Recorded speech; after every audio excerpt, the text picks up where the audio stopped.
Good afternoon, dear Kenyans.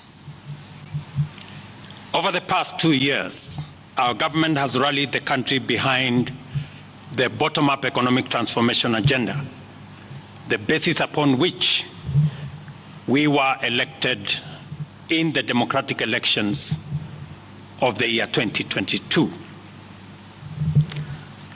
We have achieved significant progress in increasing food production by reducing the cost of farm inputs, thereby lowering the cost of food and lowering the cost of living.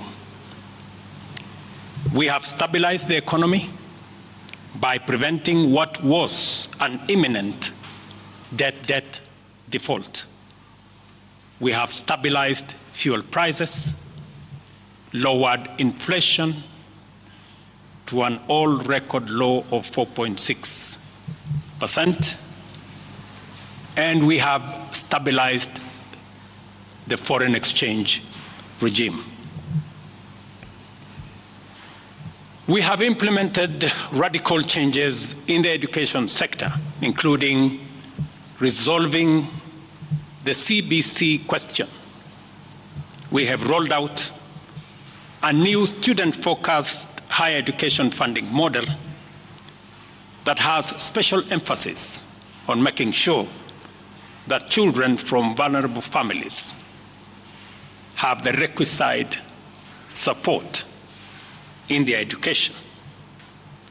We have also improved the student-teacher ratio in both our primary and secondary schools by hiring an additional 56,000 teachers and also hiring an additional 2,000 tutors for our TVET institutions.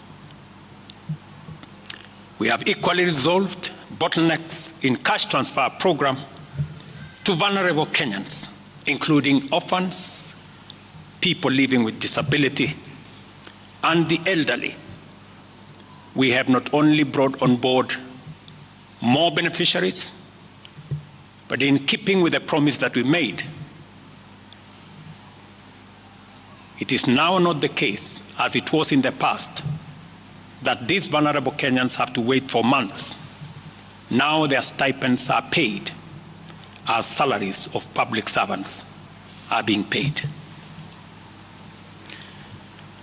We did roll out the Hustler Fund that today benefits 2 million Kenyans. And we have 7 million Kenyans who had been denied access to financial services by credit reference bureaus. They are now off the blacklisting roll. Our affordable housing program has now more than 100,000 housing units under construction.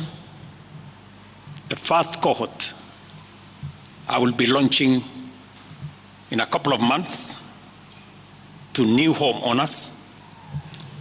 And we have 160,000 young people across Kenya that are employed under this program. To expand manufacturing, value addition, and agro-processing as a key contributor to job creation, 18 county aggregation and industrial parks and 6 new special economic zones are under construction across Kenya. And at the same time, we have 200 fresh produce markets that are at various stages of construction to support our farmers with access to markets for their produce, in keeping with the commitment we made to our mama mbogas. To accelerate manufacturing, last year we imposed levies on importation of clinker that can be manufactured in Kenya.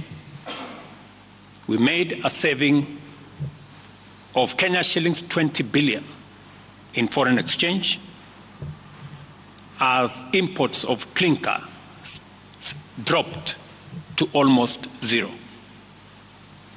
We also imposed levies on imported steel billets.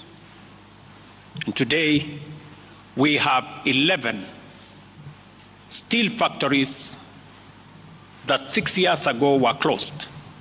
They have started operation, hiring 16,000 Kenyans, and last year alone, we saved 120 billion shillings in foreign exchange as a result of this intervention.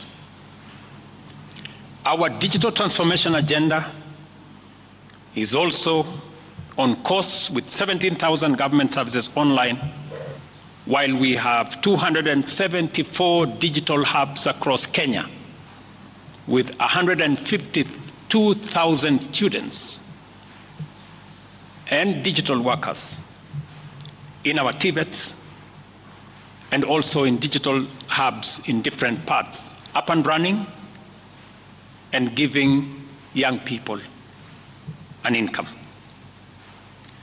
Our universal health coverage plan has already onboarded 107 community health promoters, and the process of registration for our social health insurance fund is ongoing, on its way to launch on the new date of 1st of October 2024 that will make it possible for every Kenyan to have a health insurance, and for those suffering from critical illnesses to have access to the critical illness fund, making it possible for every Kenyan to have access to treatment without the burden of having to fund it.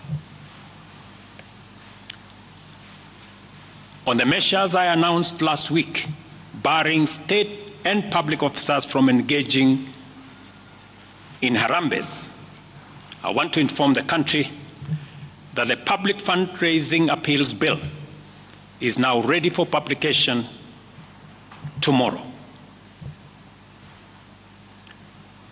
However, even with the progress we have made, I am acutely aware that the people of Kenya have very high expectations of me. And they believe that this administration can undertake the most extensive transformation in our nation's history. Recent events that necessitated the withdrawal of the finance bill, which will require a review and reorganization of our budget and fiscal management, have brought us to an inflection point. Upon reflection, listening keenly to what the people of Kenya have said, and after a holistic appraisal of the performance of my cabinet and its achievements and challenges, I have today, in line with the powers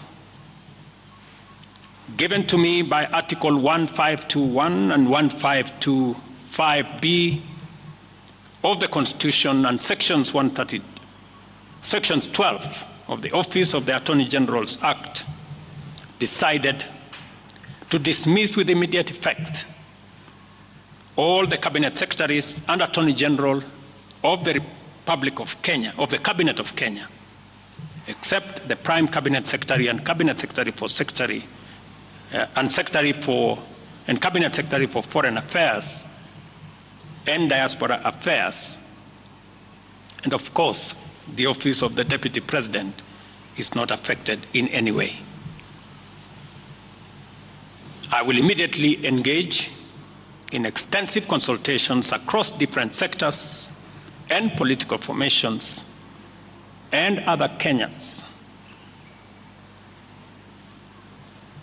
both in public and private, with the aim of setting up a broad-based government that will assist me in accelerating and expediting the necessary, urgent, and irreversible implementation of the program that we have including other radical measures and programs to deal with the burden of debt, to explore raising domestic resources and revenues, expanding job opportunities,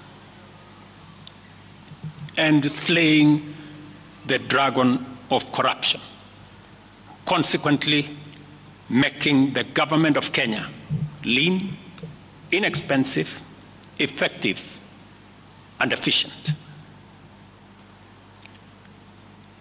During this process, the operations of government will continue uninterrupted under the guidance of principal secretaries and other relevant officials. I will be announcing additional measures and steps in due course. Thank you very much, and God bless our great country, Kenya. Asanteni sana.